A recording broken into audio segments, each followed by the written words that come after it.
Di rumah Nabi itu saat pertama kali dilahirkan, ditarik garis lurus dari sini. Seakan-akan memberikan kesan kepada kita, kalau kita ingin masuk kepada salam Islam dengan benar, masa masuk melalui pintunya. Apa itu pintunya? Ikuti tuntunan Nabi sejak mulai beliau dilahirkan sampai selesai. Ya? Nah, dari ini rumah Rasulullah sekarang Al-Maktabah Al-Qadimah dibuat jadi perpustakaan umum. Ya? Jadi nanti bisa lihat, saya ada beberapa gambar-gambar dalamnya. Di satu saat kita bahas. Di samping ini, geser sedikit ke sini. Ini ada rumah Khadijah di sini. Rumahnya Sayyidah Khadijah tempo lalu. Di sebelah sininya terminal yang sekarang dipakai, ada terminal haji, wilayah kesana Mahbas Jin, ada terowongan 1,5 kilo ke sana.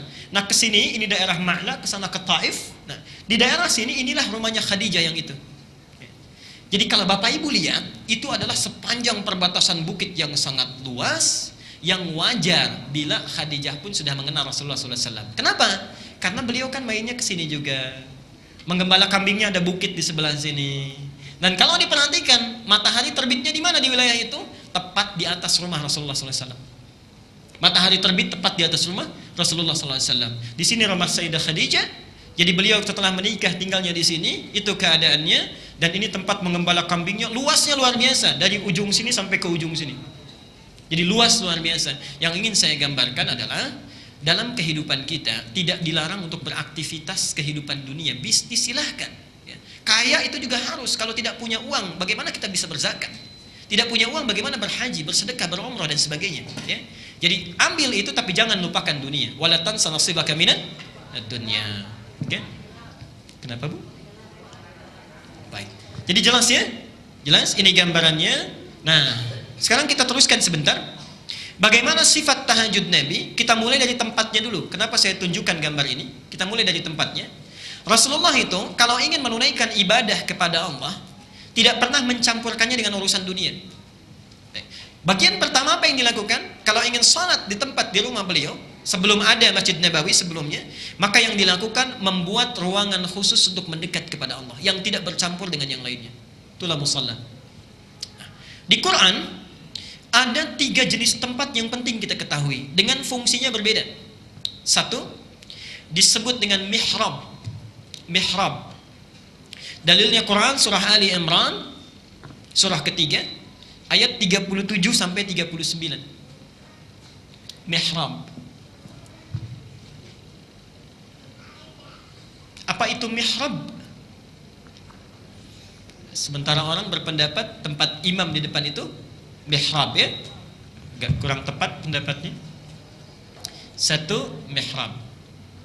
Dalilnya Quran surah 3 ayat 37 sampai 39. Perhatikan sebentar ke sini. Maryam ketika dilahirkan oleh ibundanya, Maryam itu putrinya Imran, dengan istrinya bernama Hanna.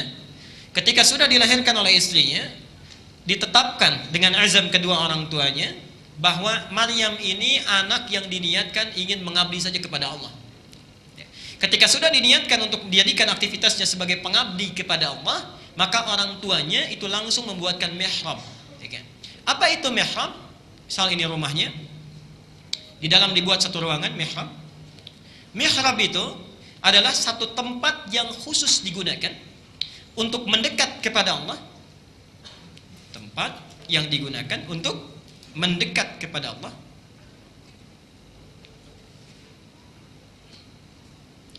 Yang keutamaan mihrab ini, satu, punya 2 keutamaan. Bisa mempercepat datangnya rizki tak terduga. Jadi kalau misalnya Bapak Ibu ada di mihrab beribadah dan sebagainya, ada kesulitan tertentu, memohon kepada Allah, itu rizki datang cepat tak terduga. Rizki kadang-kadang diberi sebelum diminta. Kita butuh, belum minta sudah dikasih. Dan yang kedua adalah mempercepat pengabulan doa, sekalipun yang diminta cukup sulit menurut manusia. Cepat terkabulnya doa. Saya ulangi. Satu, ya, mempermudah datangnya rezeki, bahkan datang sebelum diminta. Yang kedua, mempercepat terkabulnya doa, sekalipun yang diminta dipandang mustahil atau sulit menurut manusia. Mari kita lihat contohnya. Ayat 37 surah Ali Imran. Fataqabbalaha rabbuha biqabulin hasanin wa anbataha nabatan hasana wa kaffalaha Zakaria.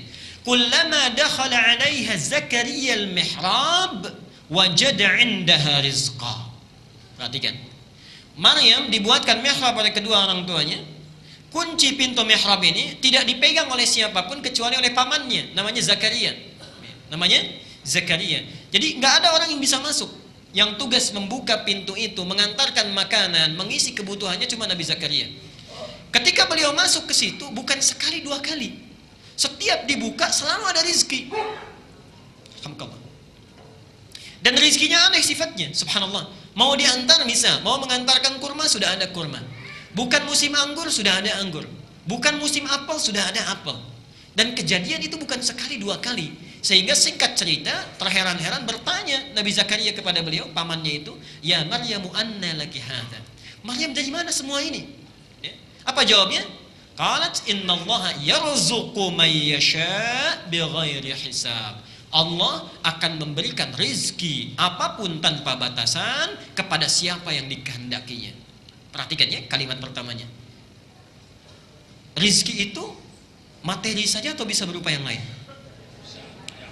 Kalau disebutkan rizki, itu bukan berarti harta saja, Bu ya, Pak. Anak-anak itu rizki, keturunan itu rizki, ketenangan itu rizki. Ketika melihat kejadian ini, Nabi Zakaria tertegun mendengar kata-kata Maryam tadi. Oh, Allah memberikan rizki kepada siapapun yang dia kehendaki tanpa batas. Dibaca oleh Nabi Zakaria, saya selama ini belum punya anak. Usia sudah sepuh, maaf para ibu, istri sudah monofos, dipandang juga divonis mandul secara medis. Apa mungkin saya bisa mendapatinya? Apa yang terjadi? Maka Nabi Zakaria pulang ke rumahnya membuat mihrab. Tadi kan disebutkan man yasha, saya selama ini berikhtiar nggak dapat. Akhirnya seperti Maryam, Nabi Zakaria pulang ke rumahnya membuat mihrab di rumahnya. Mihrab tidak perlu luas ya, walaupun sehamparan sajadah saja asal tidak dicampuri dengan yang lain. Apa yang terjadi? Ketika pulang dari sini, ditunggangi kisah Maryam ini, hunalika da'a Zakaria rabbah. Di mihrabnya lah beliau berdoa kepada Allah Tuhannya. Qala rabbi habli min ladunka dzurriyyatan thayyibah. Duhai Allah, saya sudah berusaha berikhtiar enggak dapat keturunan. Anugerahkan darimu keturunan yang terbaik, darimu saja. Innaka sami'ud du'a. Sungguh engkau yang Maha mendengar doaku. Nanti kisahnya haru di surat Maryam ya, surah 19 ayat 3 sampai dengan 9 itu doanya. Apa yang terjadi? Para ibu sekalian subhanallah, Pak. Yang tadi berikhtiar kemana-mana belum dapat. Ini baru beliau minta di sini dalam salatnya, tidak menunggu lama, kalimat Qur'annya langsung pakai fa. Fanadathu ayat 39-nya.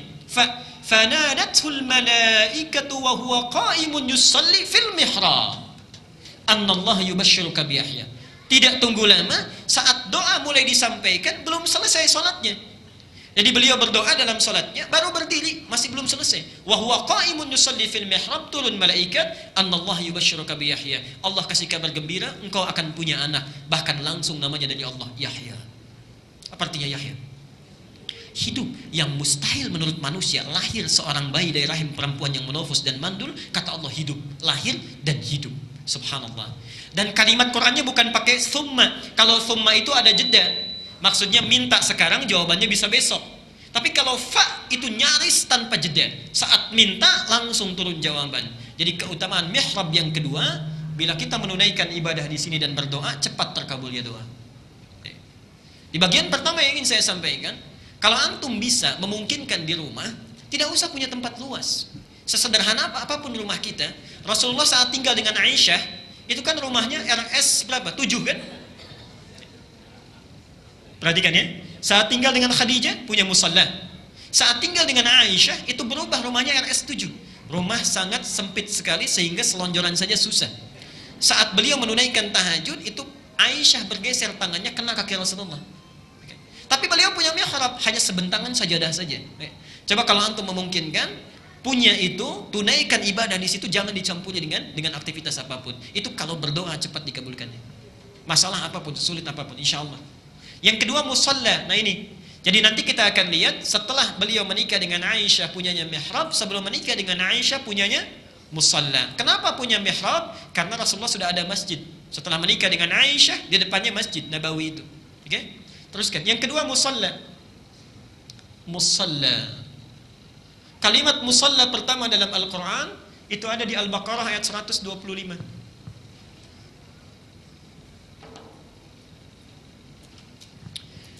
Wa idh ja'alna al-baita mathabatan lin-nasi wa amna wattakhidhu min maqami Ibrahim musalla. Al-Baqarah ayat 125. Musalla singkatnya tempat yang dikhususkan untuk salat saja. Salat. Salat. Di hampir tidak ada aktivitas yang lain. Ini asalnya. Maaf, musalla bukan musallah. Sering saya temukan tulisan begini, musallah. Pakai H ujungnya. Kalau ditulis pakai bahasa Arab begini, musallah. Tulisannya agak beda dikit-dikit, cuma artinya bisa banyak ini dan berbahaya. Yang ini tempat sholat, yang ini tempat perempuan disolatkan. Ya, hati-hati ya. Yang ini tempat sholat, yang ini perempuan disolatkan. Ibu pilih yang atas apa yang bawah? Baik, nomor 1 atau nomor 2? 1 yang ini, tadi saya nunjuk ke sini. Oke, baik. Jadi bukan musallah tapi salat. Ini tempat sholat saja. Nah, Rasulullah saat tinggal dengan Khadijah membuat musalla, beliau di situ sholatnya, tahajudnya ya, dan seterusnya. Nah, yang terakhir adalah masjid. Masjid.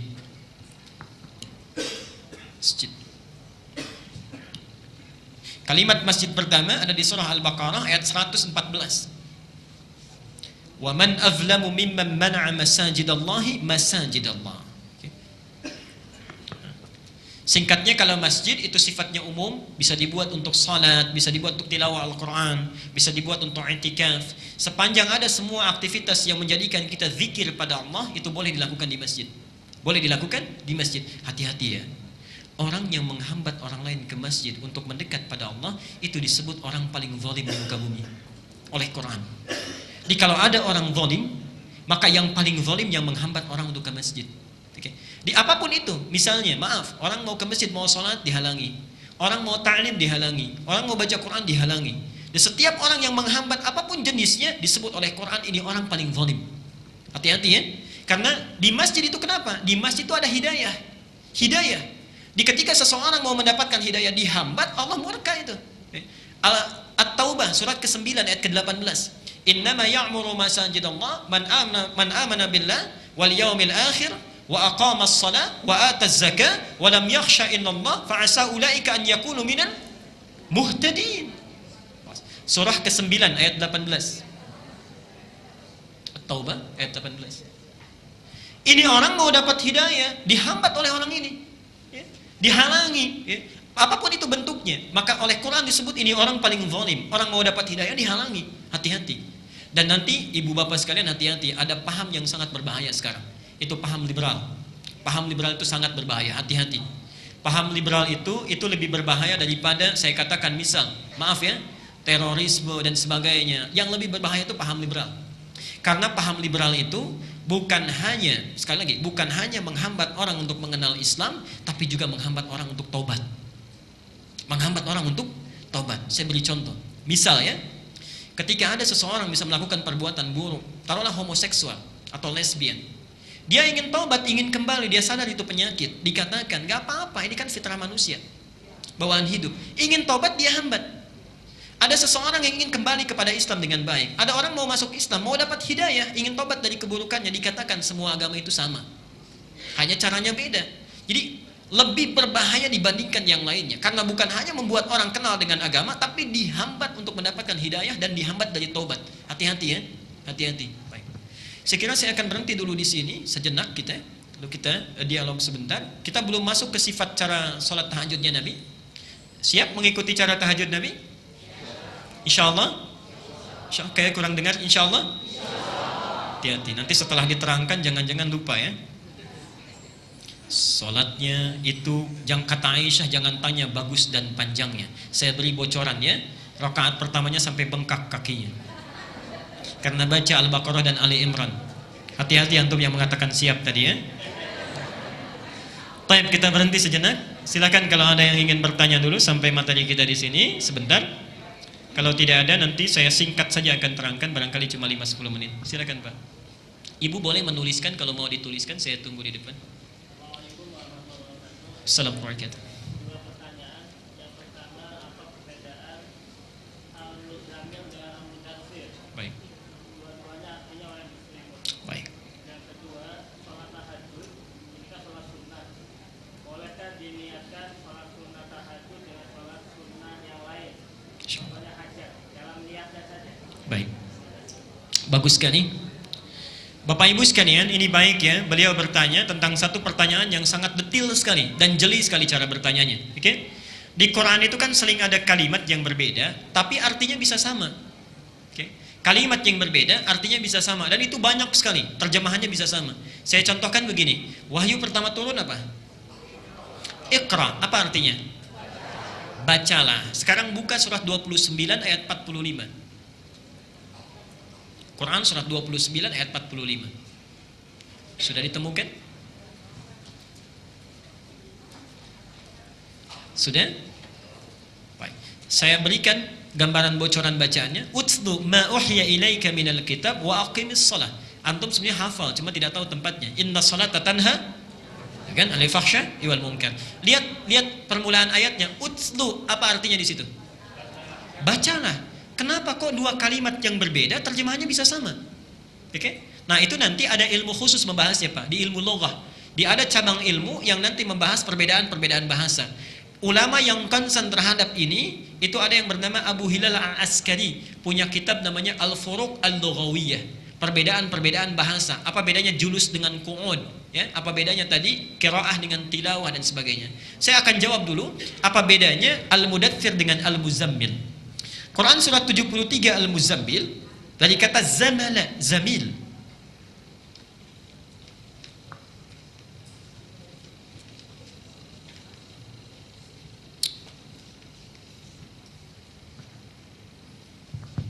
Baik.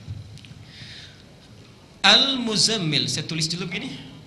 Zammil dari kata zamala, zamilun. Zamil itu diartikan teman. Teman, zamil. Hadza zamili, ini teman saya. Ya. Kalau pakai jim artinya ganteng, jamil. Ya, hati-hati ya. Baik. Kalau orang Turki kadang-kadang zai pakai jim ya, turunan kidul sedikit. Ya. Baik ya. Sama Perancis perapatan Ciamis ya, kadang-kadang zai jadi jim. Jamil artinya ganteng, orangnya tapi orangnya. Perempuannya jamilah.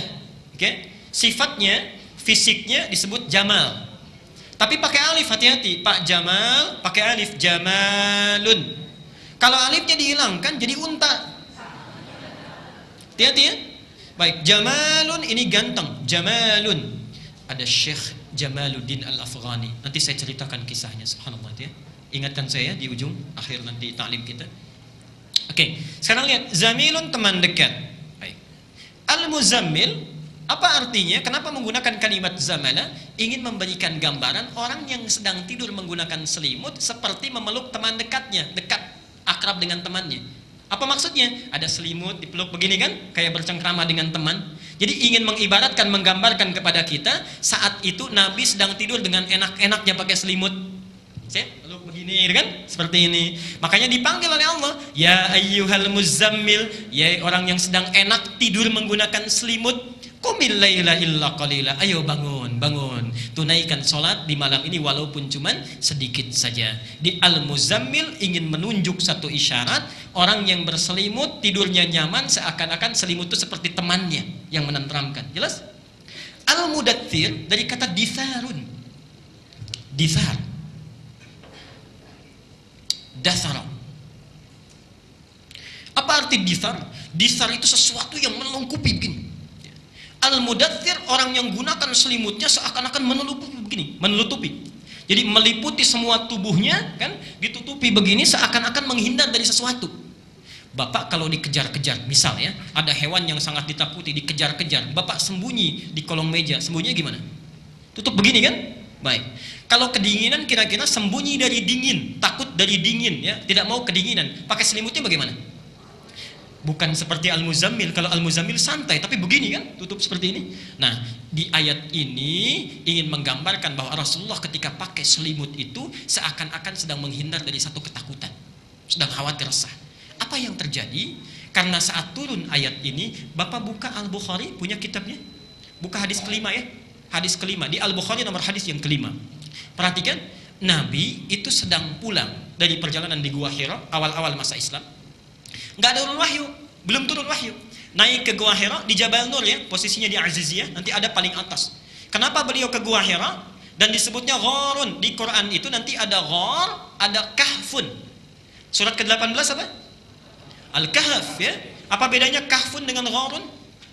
Kalau gharun, gua, gharun, itu artinya ruangan yang sempit yang cukup untuk 1-2 orang saja.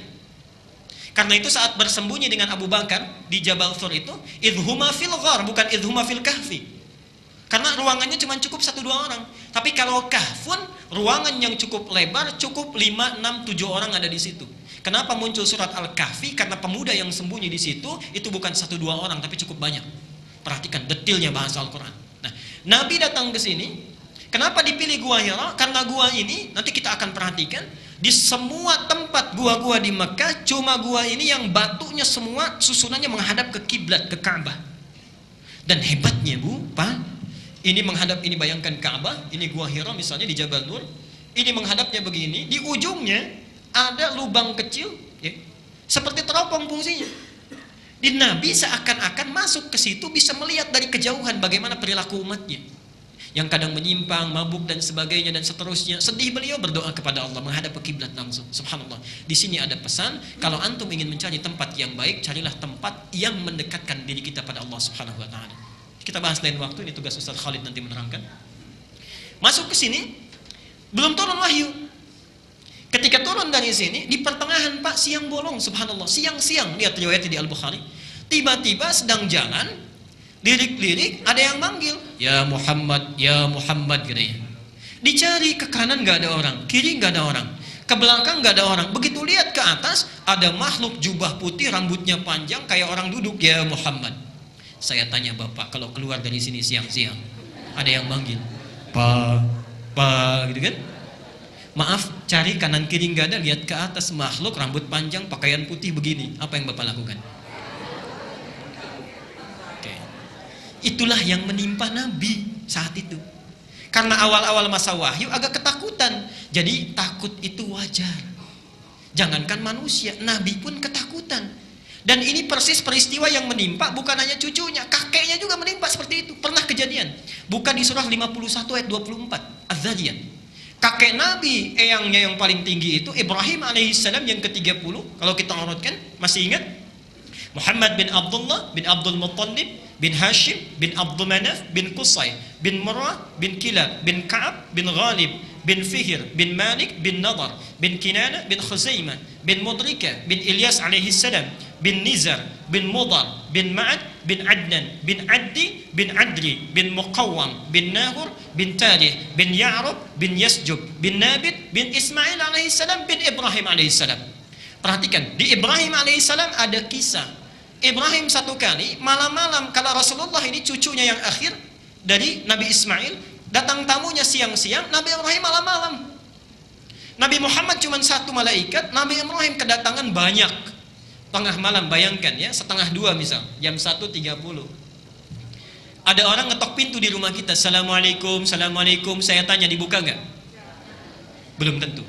Taruhlah Bapak Ibu ada berani, Pak tolong lihat, diintip sama Bapak, dilihat orang-orang pakai jubah putih, rambutnya gondrong, dibuka nggak? Taruhlah berani misalnya dibuka, apa yang akan dikatakan? Paling bertanya ya, Bapak dari mana kan? Nabi Ibrahim tidak. Langsung dipersilahkan masuk. Perhatikan akhlak seorang Nabi menyambut satu tamu. Dilihat oleh Nabi Ibrahim, hal ataka hadithu dhaifi Ibrahim al-mukramin, tahukah kalian pernah dengar kisah tentang Nabi Ibrahim dan tamu-tamu yang dimuliakan itu? Silakan disimpan. Idz dakhalu alaihi, ketika mereka bertamu ke rumahnya, qalu salama, mereka mengucapkan assalamualaikum, dibuka langsung, dijawab salamnya, qala salam qaumun munkarun, alaikumussalam, ini orang asing.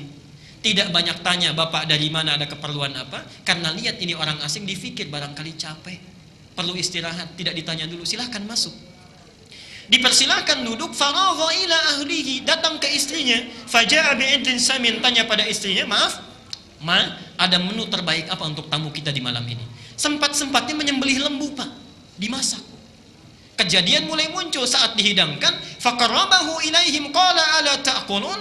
Sudah didekatkan kepada mereka, subhanallah, ternyata dilihatin aja nggak dimakan.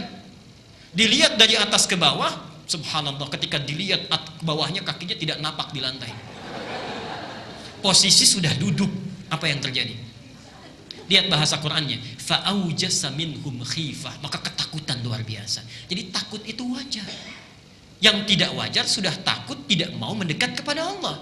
Nah, barulah dikatakan qalu la takhaf wa basyyaruhu bi ghulamin alim. Mereka katakan jangan takut.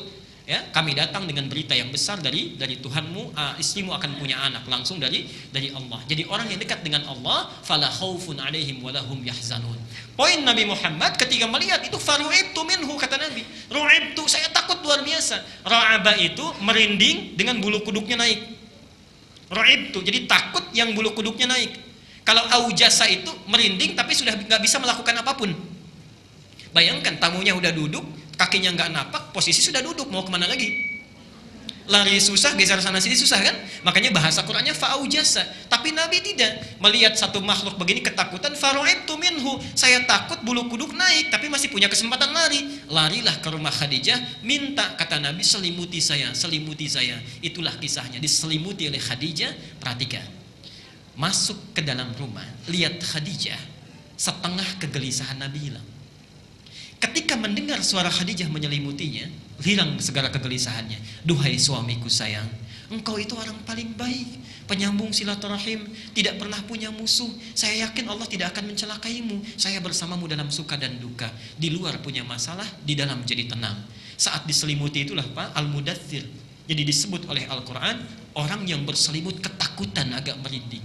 Saat tenang itulah turun wahyu, ya ayyuhal mudaththir, qum fa'anzir, dan seterusnya. Jelas sampai sini? Sekarang Bapak kalau punya masalah pulang ke rumah lihat istri jadi tenang nggak? Oke. Baik. Ibu belajar Bu ya dari Khadijah ya. Oke. Malam niat itu hanya untuk satu amalan Pak. Ya. Hanya untuk satu amalan, nggak bisa dirapel. Ya. Jadi kalau tahajud aja, asar aja, zuhur saja. Untuk satu amalan. Tapi ada hadis menyebutkan seseorang yang terbiasa melakukan satu amalan, di Al-Bukhari nanti, terbiasa melakukan satu amalan, tapi karena uzur dia tidak bisa melakukannya, maka pahala amalan rutinnya sudah dicatat. Saya beri contoh, antum sedang sholat misalnya qashar, biasa sholat menunaikan sholat sunnahnya, qabliyahnya, ba'diyahnya, perjalanan ke Bandung, di kilometer 57 kita istirahat sholat, di qashar oleh kita. Qashar kan gak bisa lagi sholat sunnah ya, yang wajibnya kan disingkatkan. Nah, dalam keadaan demikian pahala sunnah kita sudah tercatat. Itu sepakat ulama hadis di situ. Okay? Hadis ini menunjuk kepada seorang yang sedang tidak ikut jihad, dia punya uzur. Maka kata Rasulullah, telah mendapatkan pahala orang-orang yang berjihad di jalan kita. Itu menunjuk kepada orang uzur tadi. Di mereka terbiasa jihad tapi tidak mendapatkannya. Jadi cukup Pak, tunaikan sholat tahajud saja, itu niatnya. Dan semua sholat itu namanya hajat. Hajat itu kebutuhan. Jadi setiap sholat kita menyampaikan kebutuhan kita. Adakah saya tahiyatul masjid untuk musalla? Bagaimana kedudukan wanita untuk mencapai takwa? Karena wanita untuk salat berjamaah di masjid tidak wajib, subhanallah. Ibu sekalian, kalau namanya tahiyatul masjid yaitu salat saat di masjid, ya. Nah, kalau ada tahiyatul musalla baru salat di musalla. Jadi musalla itu tidak perlu yang ada di masjid ya, jelas ya. Kecuali kalau ingin mengambil keumuman makna hadis, ju'ilatul ardu li wa li ummati masjidan taharan. Dijadikan masjid itu, bumi itu dimanapun dia ada, itu suci bersih sebagai masjid bagi umatku. Tapi ini pun diikat oleh contoh Nabi. Ya, kalau kita artikan setiap tempat masjid, lapangan dalam sholat itu bisa masjid. Tapi Nabi tidak pernah sholat tahiyatul masjid di lapangan. Okay? Yang ada namanya Sulaik al-Ghatafani.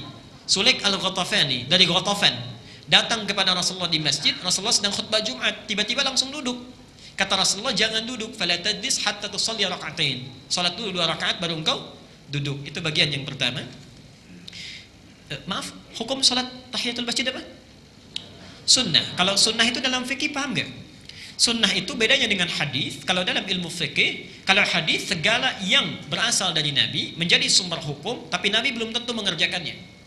Kalau sunnah, segala yang berasal dari Nabi menjadi sumber hukum dan Nabi konsisten mengerjakannya. Itu sunnah. Baik. Sekarang saya tanya, tahiyatul masjid sunnah atau hadis? Sekarang ragu-ragu ya, tadi kencang jawabannya. Oke ya? Baik, baik. Perhatikan. Saya ingin tanya bagian kedua dulu. Rasulullah itu tahiyatul masjid gak? Nah, Rasulullah selama hidupnya tidak pernah tahiyatul masjid. Ya, karena rumahnya di masjid. Jadi posisinya, wah, tidak ada sunnah fi'liyah tapi hadis qauliyah. Nah, posisi kalau ada hadis sunnahnya tidak ada, maka hadis ini berubah menjadi sunnah qauliyah. Jelas ya? Di pekerjaan sunnah yang dinisbatkan pada perintah Nabi. Jelas sampai sini? Oke. Nah, bagaimana kedudukan perempuan untuk mencapai takwa? Karena perempuan untuk salat berjamaah di masjid baik, tidak wajib. Baik, para ibu sekalian, subhanallah, Allah memberikan kelapangan bagi setiap hambanya tanpa pengecualian, semua diberikan rahmat. Pada masa awal dibangunnya masjid di Madinah, perempuan itu lebih diminta oleh Nabi, yang utama sholatnya di rumah. Kenapa? Karena masjidnya belum kondusif keadaannya. Kalau ibu lihat, bapak lihat dalam As-Sirah An-Nabawiyah, itu pertama kali dibangun luas Masjid Nabawi, bawahnya itu masih tanah. Kalau becek ya becek, kalau panas ya panas, ya. Kemudian atasnya masih dari daun-daun kurma disusun. Kalau bocor ya hujan di situ. Tempatnya baru terbatas. Ya kalau bocor ya. Berarti tidak tidur kan? Alhamdulillah. Berarti tidak tidur. Menghilangkan sedikit agak resah. Kalau hujan ya bocor. Alhamdulillah. Baik, selesai ya. Baik, kita teruskan dulu sebentar. Nah, saat itu keadaannya satu tempat tidak kondusif.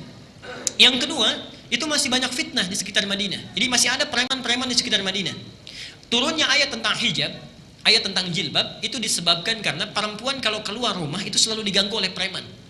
Sehingga satu kali, maaf, kalau akan buang hajat, masa Nabi itu belum ada toilet umum. Kalau ingin buang hajat ke kebun kurma, datang ke kebun kurma, di jalan diganggu oleh preman-preman di Madinah. Diadukan pada Rasulullah, turunlah ayat tentang hijab atau jilbab. Ya ayuhan nabi, qul li azwajika wa banatika wa nisa'il mu'minin an yudnina min jalabibihinna. Sejak saat itu diminta perempuan untuk berhijab.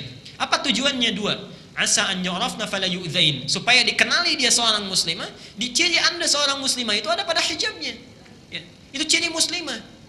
Yang kedua tujuannya fala yu'dzain. Kalau orang sudah pakai hijab, maka hukumnya berlaku pada laki-laki, konsekuensinya harus melindungi supaya tidak terganggu. Sebetulnya Bu, pakai jilbab itu, ini saya berikan rahasianya ya antara kita saja di sini. Jilbab itu kalau orang tahu hikmahnya, setiap pakai jilbab Allah sedang menyayangi dan melindunginya. Kalau perempuan pakai hijab jilbab, laki-laki yang melihat perempuan itu susah wajib membantunya. Sejak saat itu, kalau ada yang ganggu, langsung laki-laki muslim pasang badan. Pernah kejadian setelah itu diganggu, bentrok, orang muslim langsung membantu. Jadi sebetulnya Pak, kalau perempuan sudah pakai hijab, itu laki-laki selama melihat ibu itu ada kesulitan, wajib dibantu. Enak Bu ya, tidak ada laki-laki. Ibu belanja ke pasar Keranji, beli beras 25 kilo, pakai jilbab. Kelihatan sama bapak misalnya, hukum berlaku. Ya. Beruntungnya sebelumnya belum tahu, jadi jangan dituntut itu ya. Oke. Nah saat itu diminta untuk di rumah karena tidak kondusif. Yang ketiga, kewajiban di rumah masih belum selesai. Karena itulah Nabi menyampaikan semakin dia jauh berada di dalam rumahnya, semakin besar pahalanya. Jadi di rumah itu nilainya sama dengan laki-laki yang di masjid. Semakin terdalam, semakin tidak terlihat, semakin besar pahalanya saat itu. Subhanallah. Jadi ibu sekalian, jangan mengira bahwa kalau tidak ke masjid pahala kita tidak dapat, tidak. Hadis lain yang mendukung ini, seorang perempuan Ansar datang pada Rasulullah mengadu. Ya Rasulullah, di hadis Muslim nanti, kalau laki-laki enak, bisa ke masjid kapan saja, bisa kemudian jihad fisabilillah, bisa haji tanpa mahram, kami tidak. Maksudnya apa? Maksud beliau, kalau saya bagaimana pahalanya dibanding laki-laki? Perhatikan apa jawab Rasulullah. Sampaikan pada teman-temanmu. Lihat jawabannya, sampaikan pada teman-temanmu. Padahal Rasulullah tidak dikabari bahwa perempuan ini tadinya diskusi dengan teman-temannya, muncul topik itu, disampaikan pada Nabi. Nabi tidak tahu keadaan itu, tapi langsung dijawab, sampaikan pada teman-temanmu apa yang dilakukan suami di luar rumah, sepanjang istrinya rela, maka dia mendapatkan pahala yang sama dengan suaminya. Subhanallah. Suami ibu umrah, ibu nggak ikut, tapi disiapkan perlengkapannya, didoakan perjalanannya, ridha dengan perjalanannya, dijaga keadaan rumah tangga dengan baik. Saat selesai umrahnya, ibu nggak umrah tapi dapat pahala umrahnya tanpa dikurangi sedikit pun. Perempuan ini langsung berlari meninggalkan Rasulullah, berteriak sekencang-kencangnya karena girangnya.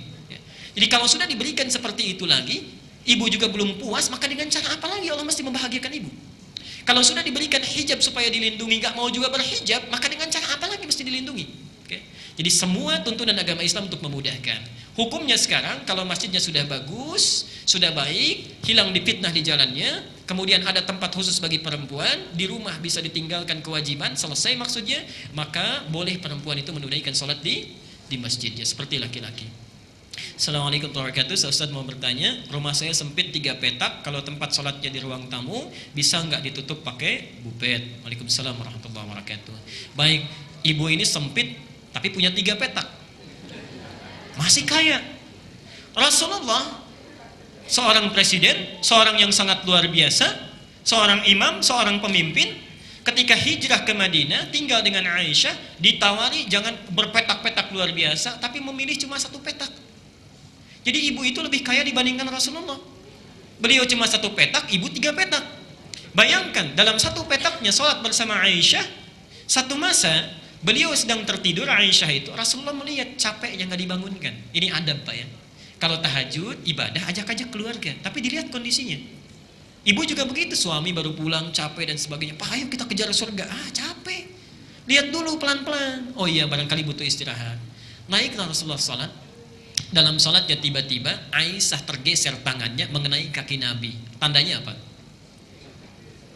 Tandanya RS7. Ruangan sangat sempit sekali sehingga selonjoran saja susah. Tuh, kena. Lihat ketika tersentuh, bangun di situ, dilihat kaki Rasulullah itu sudah membengkak, menangis terseduh-seduh. Setelah selesai ditanya, ya Rasulullah lima hakadha. Ya Rasulullah kenapa mesti seperti ini? Apa jawab Nabi? Aisyah menegaskan, alam takun madmunan, alam takun ma'suman. Bukankah engkau dijamin masuk surga? Ini hadis sekaligus menegaskan keliru orang yang mengatakan bahwa Rasulullah tidak dijamin masuk surga. Alam takun madmunan, bukankah engkau sudah dijamin masuk surga? Alam takun ma'suman, bukankah engkau dijamin bebas dari kesalahan? Maksudnya langsung diluruskan. Apa jawab Nabi? Singkat saja, afala akunu abdan syakura.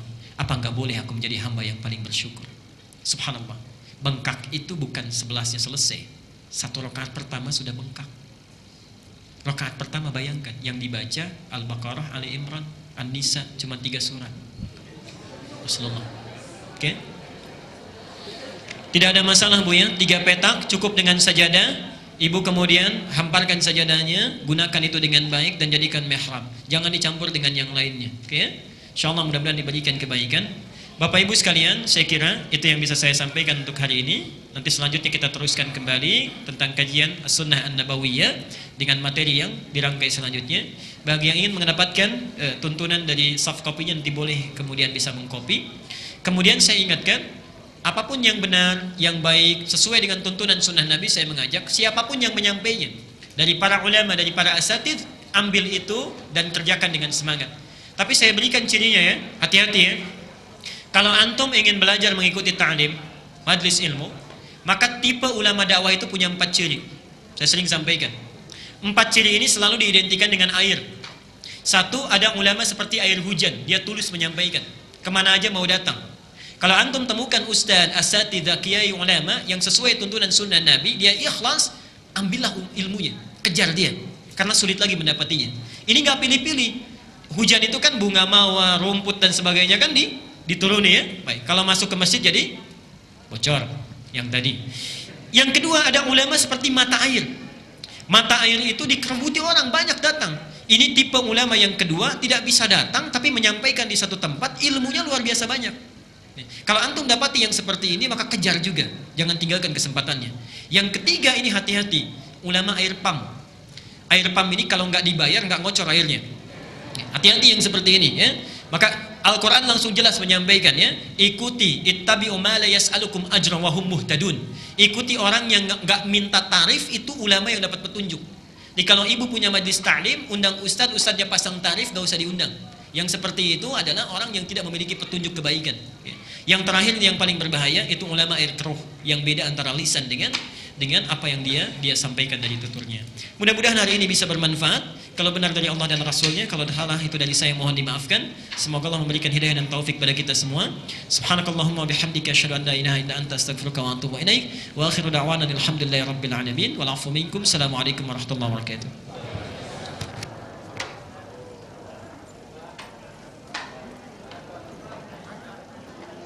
Utang 1, bagi yang ingin tinggal silakan, bagi yang ingin pergi silakan, nggak apa-apa.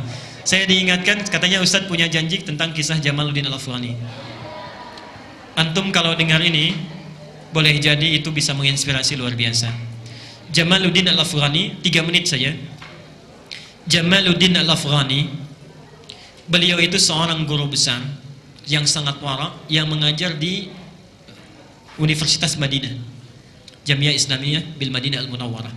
Tadinya murid di sana, tapi saking luar biasa pintarnya dijadikan guru dan dosen di sana. Satu kali ketika sedang mengajar, singkatnya, menderita sakit luar biasa di perutnya. Begitu sakitnya sangat parah, dilarikan ke rumah sakit, tidak bisa terus mengajar. Kemudian diperiksa di sana, hasilnya belum keluar. Katanya, Syekh tunggu beberapa waktu. Keesokan harinya merasa enak, balik lagi ke kampus mengajar lagi, Pak. Subhanallah. Ketika mengajar sudah beberapa hari, diutus muridnya untuk mengambil hasil lab tadi. Diambil hasilnya, muridnya itu tidak langsung masuk ke ruangan kelas, tapi menangis terseduh-seduh sepanjang jalan. Dibuka pintu kelasnya, basah jenggotnya dengan air mata. Ditanya, yang akan dituju malah tidak penasaran, diam saja, senyum lembut. Kata beliau, sudah keluar hasilnya. Ini murid malah semakin teriak kencang, menangis, kemudian menyampaikan pada kawan-kawannya, usia guru kita tidak akan lama lagi, tinggal hitungan hari. Keluar beliau, dikerubuti oleh teman-temannya, semuanya menangis, lalu datang kepada gurunya, dipeluk.